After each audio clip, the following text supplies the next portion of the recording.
Lionel Messi যখন পায়ে হেঁটে গোটা যুবভারতী ক্রীড়াঙ্গন প্রদক্ষিণ করছে, সেই সময় আমরা দেখতে পেলাম যে একটা প্রচুর ভিড় লিওনেল মেসিকে ঘিরে ধরে রয়েছে। তার ফলে যারা গ্যালারিতে রয়েছে, যারা এত টাকার টিকিট কেটে যারা গ্যালারিতে মেসিকে দেখতে এসেছিলেন, মেসিকে সামনে থেকে দেখবেন বলে সকাল থেকে লাইন দিয়েছিলেন, দূর দূরান্ত থেকে মেসি ভক্তরা এসেছিলেন যে মেসিকে দেখবেন বলে। কিন্তু যে মুহূর্তে লিওনেল মেসি যুবভারতী ক্রীড়াঙ্গনের মাঠের মধ্যে প্রবেশ করেন এবং মাঠে প্রবেশ করার পর পায়ে হেঁটে প্রদক্ষিণ করছেন, কিন্তু গ্যালারিতে যে সমস্ত মেসি ভক্তরা ছিলেন, যারা টিকিট কেটে দূর দূরান্ত থেকে এসেছিলেন, তারা মেসিকে ঠিক মতো দেখতে পাচ্ছিলেন না।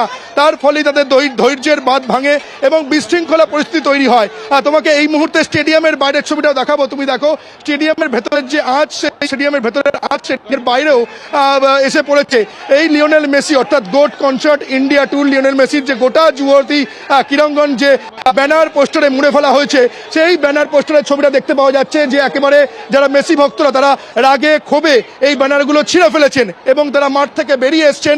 বেরিয়ে এসে স্টেডিয়ামের বাইরে তারা বিক্ষোভ দেখাচ্ছেন। তাদের একটাই বক্তব্য যে লিওনেল মেসিকে তারা এত টাকার টিকিট কেটেও কেন দেখতে পেলেন না, কেন বিশৃঙ্খলা তৈরি হলো, এই প্রশ্নই তুলছেন এই মেসি ভক্তরা।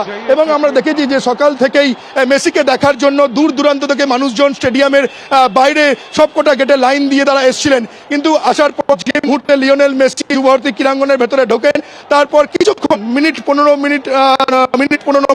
কোনো বিশৃঙ্খলা তৈরি হয়নি। লিওনেল মেসি সবার সঙ্গে একেবারে যারা ফুটবল ম্যাচ খেলছিলেন, লিওনেল মেসি আসার আগে একটা প্রীতি ম্যাচ চলছিল মোহনবাগান অলস্টার, সেই ফুটবলের সঙ্গে তিনি হারান। তাদের যে মুহূর্তে গোটা যুবভারতী ক্রীড়াঙ্গন প্রদক্ষিণ করতে থাকেন, তখনই আমরা দেখতে পাই যারা গ্যালারিতে রয়েছেন, মেসিকে দেখতে এসেছিলেন, মেসিকে চাক্ষুষ করতে এসেছিলেন, তারা একেবারে রাগে ক্ষোভে পড়ে জল ভর্তি বোতল, একাধিক বোতল, বলা যায় যে বোতল বৃষ্টি, এই বোতল বৃষ্টি গ্যালারি থেকে মাঠের উদ্দেশ্যে তারা সেই বোতলগুলো তারা ছুটতে থাকেন। তার ফলে কিন্তু এখানে একটা চরম বিশৃঙ্খলা তৈরি হয়, তাল কেটে যায় পরিস্থিতির।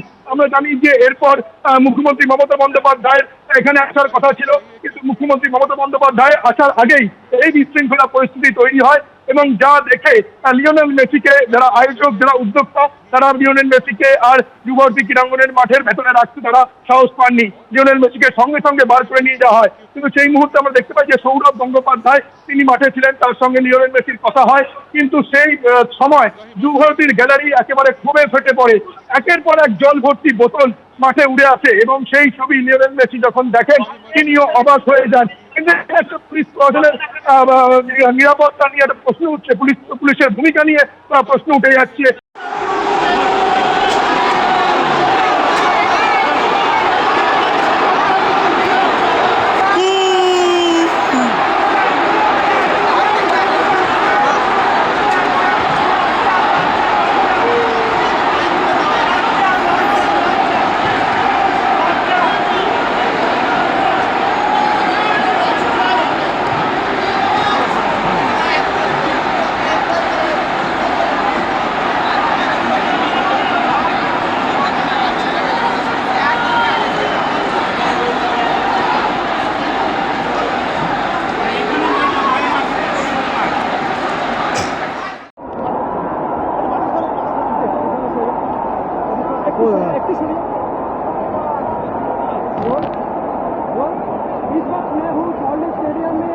এবিপি আনন্দ এগিয়ে থাকে, এগিয়ে রাখে।